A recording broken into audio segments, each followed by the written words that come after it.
Hey, what's going on, good people? Let's talk about burnout. Something that a lot of us are probably potentially going through, especially if you're in the healthcare field or a first responder.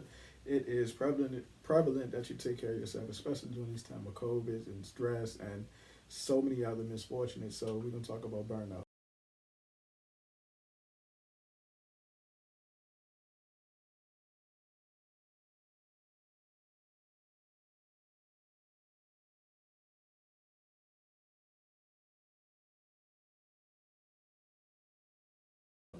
Um, I am James Harris, the founder of Mental Health, which is a movement to get men back focused on their overall wellness, their mental health as well as their physical health. I'm also the author of Man Just Express Yourself, which is an interactive planner guide for boys, men to better express themselves. I appreciate all of you guys who went out and got a copy of that. I like the testimonials, so continue to send them. You can get this book on Amazon, Barnes and Nobles, Target, Walmart, pretty much everywhere books are sold.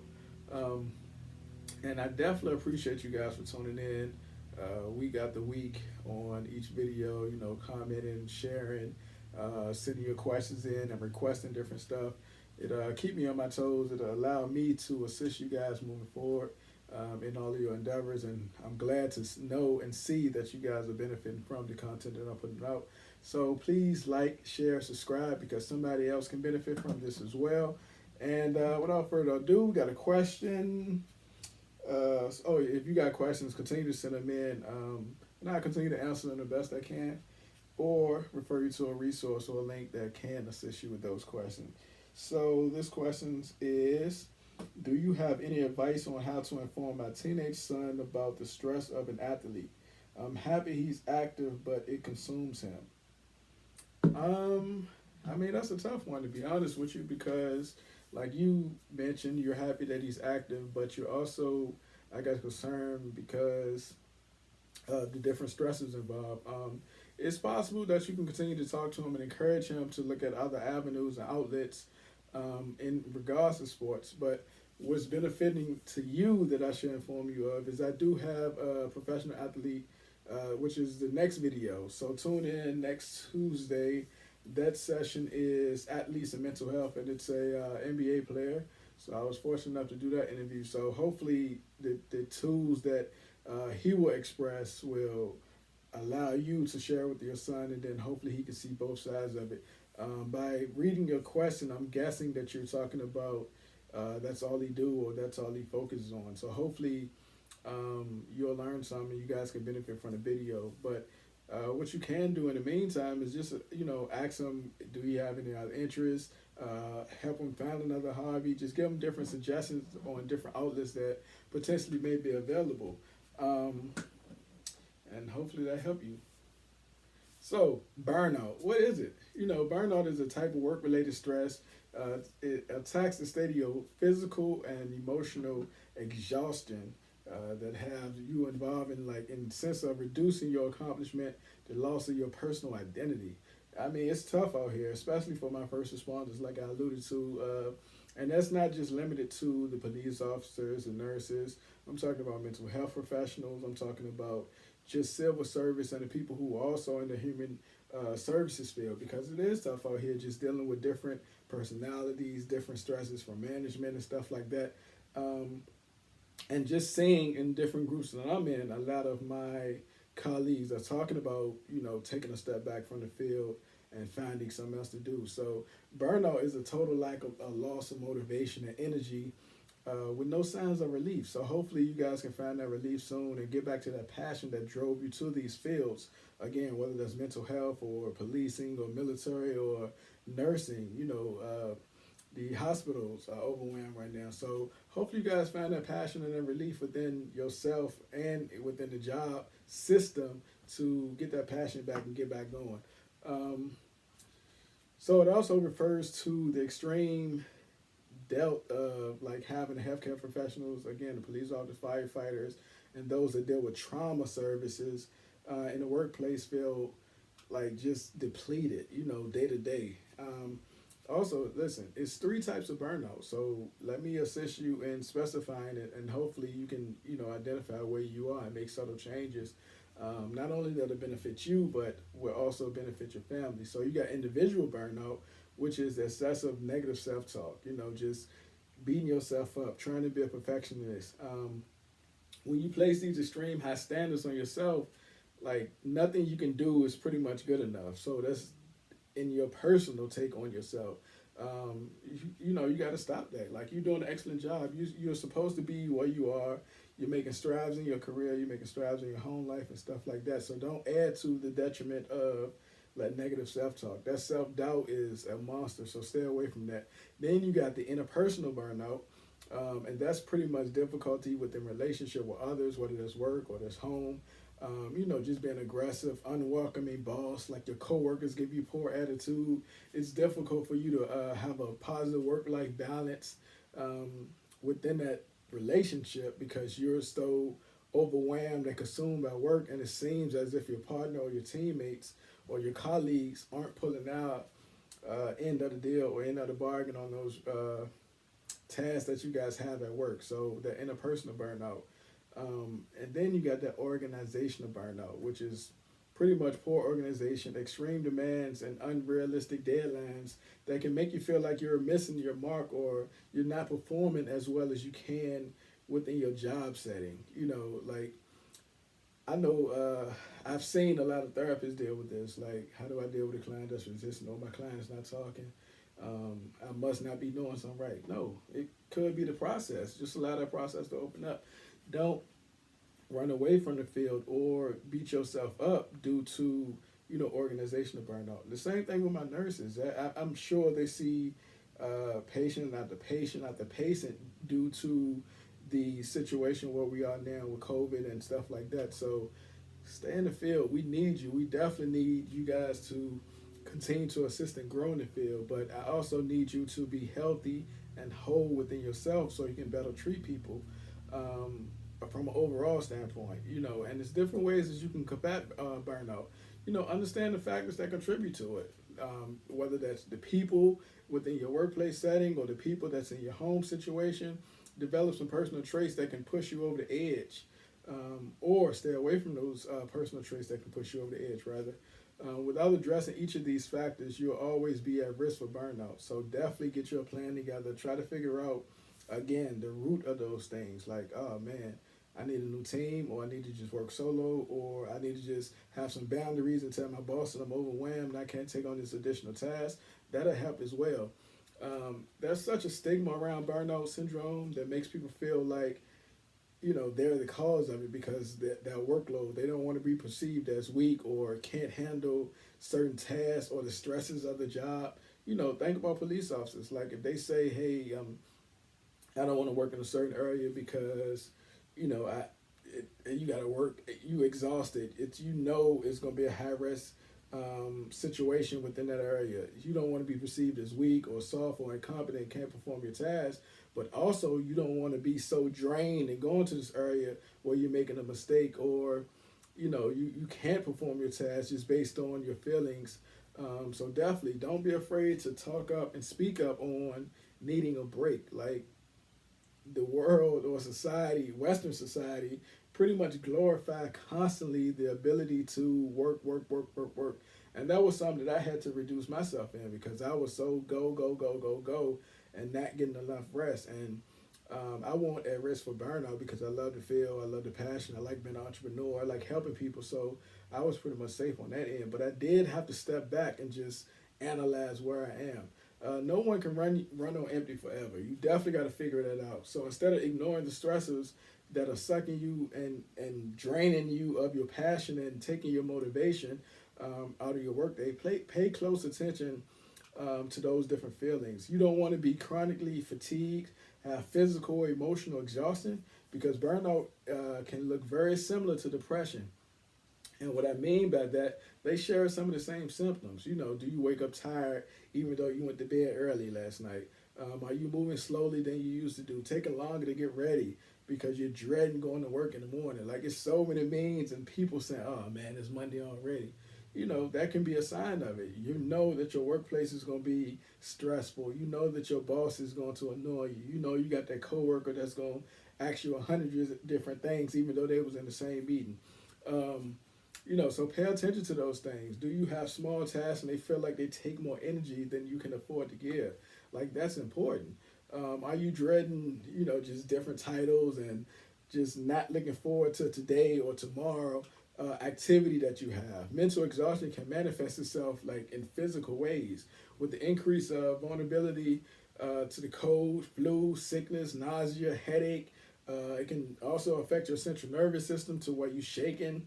And again, we get in this COVID situation, so you don't want to have your body susceptible to those diseases because you're exhausted. You don't want to have to increase your risk of potentially getting the virus or any other of those things, the flu or anything like that. Like, listen to your body. Your body would definitely tell you what it needs, and recovery and rest is definitely something that your body would need. Um, your brain would definitely do you a favor and tell you I'm tired. Whether that's again you looking tired and depleted, or your coworkers or your colleagues or your children or your partner will, pretty much ask you what's going on or let you know that you're not yourself. So we don't want it to get to that point. We want you to be able to recognize your personal impairments so you can prevent them in the future. You don't feel detached. Don't be preoccupied with different thoughts that'll help you escape work projects. Again, just speak up, set those firm boundaries, and enforce them. It's top of the year. I know a lot of people have resolutions or intentions to have more boundaries, so definitely enforce boundaries. You be quick to become angry or less patient in a work setting. That can be a sign of burnout as well. Are you calling in sick or looking for an excuse to get out of work early or avoid certain projects and stuff like that? That can be a sign of burnout. Do you feel that you find yourself ditching parties or events where you once like look forward to going to, like oh man, the work Christmas party used to be jumping, I'm looking forward to it, but now you're like nah, I seen my coworkers enough, I'm good. That can also be a sign of burnout. You just not where you used to be based on the tough assignments at work or the stressful assignments at work, or just you not wanting to engage with your coworkers after a certain period of time because look, I see you enough, I'm good, I need my own space. Are you feeling like you're ineffective or you have a lack of accomplishments? Again, like within the therapeutic field, just different groups of them, man. I see colleagues post this all the time that they don't feel like they are getting through to a client, or they have difficulty bringing up the next topic to talk to a client. So, listen, I got a video coming too on imposter syndrome. So don't let imposter syndrome and burnout take over you. You definitely doing what you have to do, whether you are in healthcare, mental health, military, police, nursing, or whatever the case is. Like, you deserve to be here. You went to school, you went to secondary school in most cases.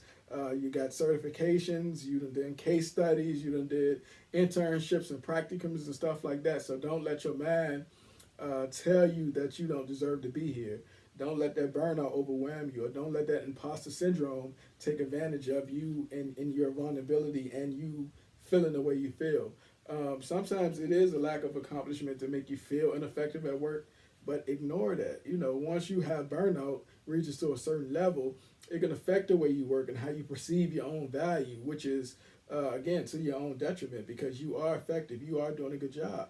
Even though you might not think that you're getting through to this client like in session, but I can tell you, like, on the way home, that client is trying to process, like, oh man, my therapist dope. They told me XYZ, and that's what happened, or whatever the case is. They might not tell you directly, they might not give you that gratification, but you're making an impact. Don't beat yourself up.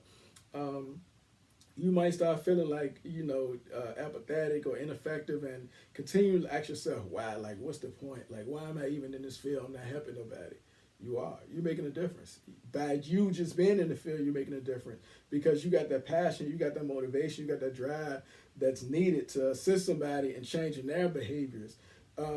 Realistically, like, you modeling right now by being in this field. It's a young boy or a girl looking at you like, oh man, I can do that. I can do something other than entertainment or sports, just different stuff. Oh, that person looked like me. I can do that. I see that representation. So don't feel like you're ineffective because you are effective. Do you feel like nothing at work you do matters? You got to get rid of those thoughts. it's hard to connect with people on a daily basis doing meaningful tasks and goals, and it impairs your vision. Like you had a set standard of where you wanted to be within your career at a certain time. Burnout can make you feel like, yo, I'm supposed to be here. I've been here 3 years and I'm still in the same spot. Or I wanted to be promoted. I wanted to be in this type of certification or whatever. Like, yo, take a break. Don't let burnout make you feel like you're not being produced within a certain range or a certain vision. Do it feel like you sometimes work that can be realistic, like unrealistically? Like, did you feel like you did this stuff yesterday and the day before or the day before that? Like, those things are a sign of burnout. Being overwhelmed with responsibility to the point to where you don't want to work or do anything. You just go to work, you're just trying to chill, you're just trying to sit there, or whatever the case is. There are also some risks associated with feeling burnt out, so make sure that you know your body, you know your surroundings, and you make those changes. Like, burnouts has consequences that can pretty much compound to bigger issues until you reach your breaking point. So different things can pile up and pile up and pile up. So don't put yourself in a position to where it's like unreasonable amount of time and pressures. Like, if you don't feel like you have enough time, like, express that. Many people feel like they have a lack of time and a lack of resources to address burnout. So again, like, if you're your own boss, change your schedule up. But if you have a boss or a manager or something like that, go to them, figure it out. You guys figure it out together. I know certain institutions or certain job settings have criteria based on your work rest schedule. But again, like, you definitely want to advocate for yourself, and you definitely want to set those firm boundaries by making your reasonable expectations. Lack of communication and support from the managers, that definitely can put you in a situation to where you feel burnt out. It's a lot of people that feel like they don't get enough support within our work environment, and they just feel like, yo, how can I accomplish my job when you're not giving me the tools and resources to be effective or to get things done? Unclear responsibilities and expectations on, how clear are you about your responsibilities, your priorities, and stuff like that. So it should be clear. Like, you should have some type of SOP or some type of criteria in which you do your job. If you don't, I can see why that will cause stress and cause you to be burnt out, because potentially every day you're winging it. You're trying to figure out what I need to do next, what's supposed to happen, opposed to having an SOP or that criteria or those duties and responsibilities to where you can say, all right, cool, I done A, B, C, D. Now let me go to E, and continue the rest of the flow of my job and my duties. So you definitely have potentially unwanted workloads, which can cause you to have some type of burnout. If your plate too full or you're overwhelmed, speak up, let somebody know, because a lot of times the owners or the managers or the supervisors don't know. They're getting tasked, they just delegating. They're not, in some cases, they're not checking to see the well-being of their staff. So it's your responsibility and one of your duties to advocate for yourself and to try to let them know how they can assist you. Also, excessive collaborations can be a way that you can get burned out too. Like, are you constantly waiting for other people? So if you done your part of the research project, but now you gotta wait for Mike and Tommy and Susie to submit theirs. So now you're like, oh man, like, we gonna get, just that anxiety start kicking in. Like, something's not gonna be right. We didn't do it correctly. I did my part too early. How come they still working? Like, what's going on? That can assist you or insist in building burnout. So a lack of boundaries around the workplace is one of the major ones. So definitely set those firm boundaries within the workplace, between your coworkers, between your supervisors, managers, and the owners, or whoever your direct line is. Definitely have that conversation, or review your policies and procedures and see what's the steps of talking to them, whether they have an open door policy or what you need to schedule a meeting or whatever the case is. But definitely do what you have to do to get on the schedule and let them know, like, hey, I need a break, or I need more breaks, or the work to rest ratio is not proper. It's supposed to be XYZ. You guys figured it out. But advocate for yourself is definitely the big takeaway from this. Identify the root causes. Pretty much, when you trying to identify the root causes of these things, you definitely want to ensure that there's no unrealistic deadlines. Like, all right, cool, I got to do XYZ by next month. Let me start doing these little tasks daily, opposed to, oh man, I got 24 hours to do this. Like procrastination or just overwhelming yourself, just taking and taking and taking because it's offered, or you not telling the manager or the supervisor, no, I'm good, I got enough on my plate. So those things can be a part of those unrealistic deadlines. So you don't want to take those on.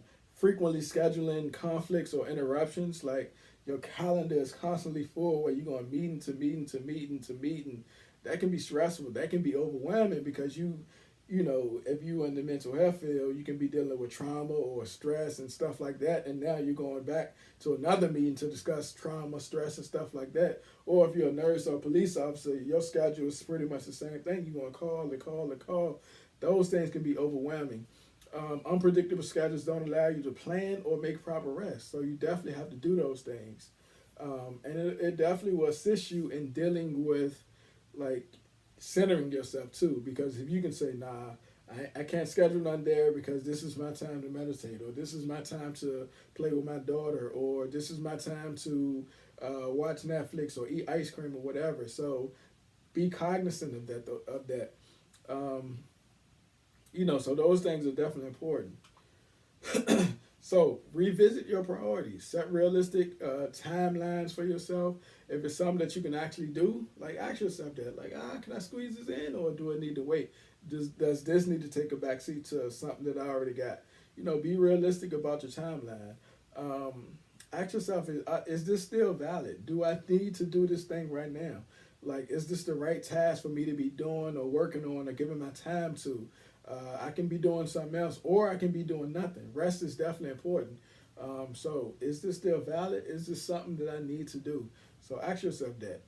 Set expectations around pretty much the response time. And what you can do too is use your family as a good tool. Like, I'm at work all this time, but I'm only with my family a specific amount of time. I need to swap that, or I need to increase family time and, you know, make it even, or whatever case is. So do that if you need to. Don't forget to take breaks if you have to. Again, schedule that with your supervisors or managers and stuff like that. Try to do some relaxation activities, mindfulness, self-care, and stuff like that. Play with your children. Get you a puppy or something like that. Explore different programs that can help you reduce stress. Yoga is a good one. So if you are in a capacity to where it's overwhelming and you know you need a break, listen to white noise while you at work. You know, pop your earphones in, listen to the ocean or the just different nature calls, or just white noise in itself. Get the proper amount of sleep at night. You know, sleep definitely restores your body, your well-being, and helps to protect your health overall. Mindfulness is something that I'm big on. So whether that's meditating or, you know, deep breaths or something like that, or, you know, stand up at your workplace, get some stretches in, do what you got to do. But most importantly, make sure you evaluate your own options. Discuss specific concerns with your supervisor, your manager, and stuff like that. Don't get burnt out. We definitely need you in this field, in these many fields, human services or civil service, taking care of people. You're definitely a healthy example. I definitely appreciate you for tuning in. And I apologize for being in my shoe closet. You know, virtual schooling going on. So my daughter is in my office right now getting her education on. So her break is coming up and I'm about to go annoy her. So I definitely appreciate you guys tuning in. Make sure you like, share, subscribe. Submit me your questions, and hopefully you guys are not getting burnt out at work. So I definitely appreciate you. Catch you next week.